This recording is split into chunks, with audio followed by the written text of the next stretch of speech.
Salut à tous les amis, j'espère que vous allez bien. On se retrouve aujourd'hui pour parler d'un film chinois sorti en 2009, La Tisseuse. Générique.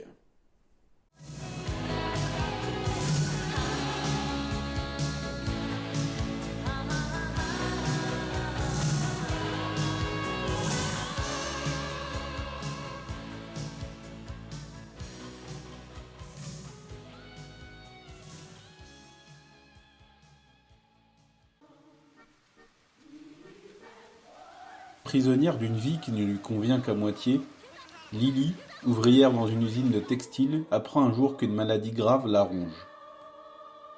Mère d'un petit garçon et mariée à un homme qu'elle n'aime pas, elle va alors entreprendre un voyage qui sera peut-être bien le dernier.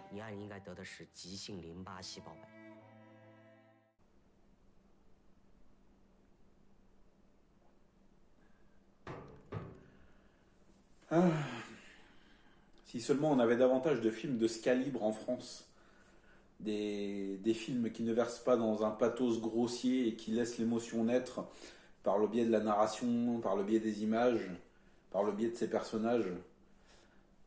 Parce que oui, La Tisseuse est un film très réussi et très émouvant. Il va nous mettre face à notre propre mortalité, à nos propres vies, aux erreurs qu'on a pu commettre, aux regrets que l'on peut avoir, et surtout à ce que l'on a actuellement. Et là où le film est vraiment très fort, c'est qu'il arrive à nous rendre nostalgiques d'une vie qui n'est pas la nôtre, d'endroits qu'on n'a pas forcément visités, de personnes qu'on n'a pas connues. Toute la puissance de la narration et des personnages est là. Nous faire nous sentir nostalgiques et malheureux pour quelqu'un qui en soi n'existe pas. Le film est d'une très grande sobriété, alors que ce soit au niveau de sa réalisation ou au niveau de sa musique, on reste dans une simplicité qui justement va donner la force au film, qui va pouvoir nous permettre de nous plonger dans cet univers et côtoyer la vie de ces personnages pendant 1 heure et demie. Personnages qui sont tous très attachants et très crédibles malgré une espèce de distance et un espèce de mutisme qui s'installe lors de certaines scènes. Comme pour beaucoup de films asiatiques, la sobriété est de mise et les personnages ne s'épanchent pas plus que nécessaire. On va vraiment s'attacher à eux par le biais de certaines scènes, par le biais de leur histoire et de tous ces silences qu'il y a entre eux qui racontent énormément de choses. La Tisseuse est un film extrêmement bien raconté. Et ce, au final, avec pas tant de dialogue que ça.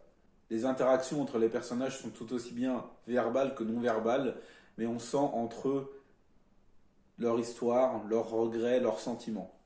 Les personnages sont tous très touchants, que ce soit le personnage principal, donc Lily, qui est présentée au départ comme une grande gueule, mais qui est au final une femme qui n'est pas forcément super heureuse dans sa vie, qui n'a peut-être pas fait les bons choix et qui n'aime pas son mari, qui va même aller jusqu'à le mépriser au départ, mais qui va, au fur et à mesure du film, peut-être se rendre compte de ce qu'elle a chez elle, de ce mari qui est un homme complètement effacé et qu'elle regarde à peine.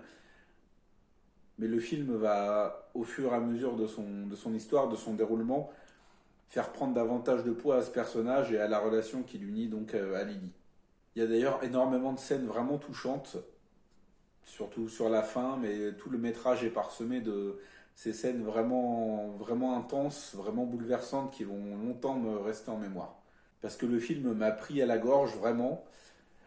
C'est un film que je ne vais pas oublier de sitôt, qui m'a rendu vraiment nostalgique, qui m'a vraiment touché par son histoire et surtout par sa crédibilité, par la simplicité et l'authenticité de sa narration. On pourrait presque toucher du doigt la réalité de ces personnages, et tout en nous dépeignant l'image d'une Chine un petit peu industrielle, on va se retrouver face à ce pays qui ne cesse d'avancer et à son peuple qui parfois est complètement dépassé, notamment cette scène où Lily se retrouve face à un chantier, à des bâtiments et des usines complètement pulvérisées, et où elle va croiser un homme qui porte un petit chien et lui demander, elle cherche, une usine, et l'homme va lui dire que tout était là il y a encore quelques jours, qu'il revient tous les jours, mais que tout change trop vite pour lui et que bientôt il n'arrivera plus à se resituer dans l'espace.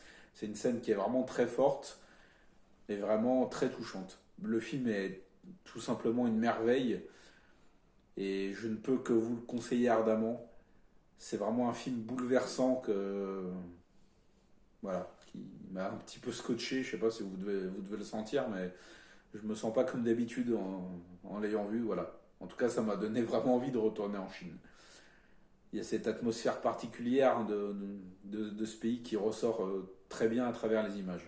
Vous l'avez compris, La Tisseuse a pour moi été un grand coup de cœur et je ne peux que vous le conseiller. Si vous l'avez déjà vu, je vous invite à me dire ce que vous en avez pensé. J'espère que le film vous a autant touché que moi. Si vous ne l'avez pas encore vu et que ma vidéo vous a intrigué, je vous demande de me faire un petit retour une fois que vous l'aurez vu, qu'on puisse en discuter dans la section commentaires. Si vous pensez que La Tisseuse peut intéresser du monde, je vous invite à partager, liker et à commenter cette vidéo pour lui donner plus de visibilité et ainsi donner plus de visibilité et ainsi donner plus de visibilité au film, ce qui est mon but. Si mon contenu vous plaît, je vous invite à liker, à vous abonner et à activer la cloche pour ne rien rater des prochaines vidéos qui sortiront sur la chaîne. Et moi sur ce, je vais vous laisser en vous souhaitant un bon week-end à venir. Prenez soin de vous et regardez du cinéma asiatique parce que vous savez que ça déchire. Salut!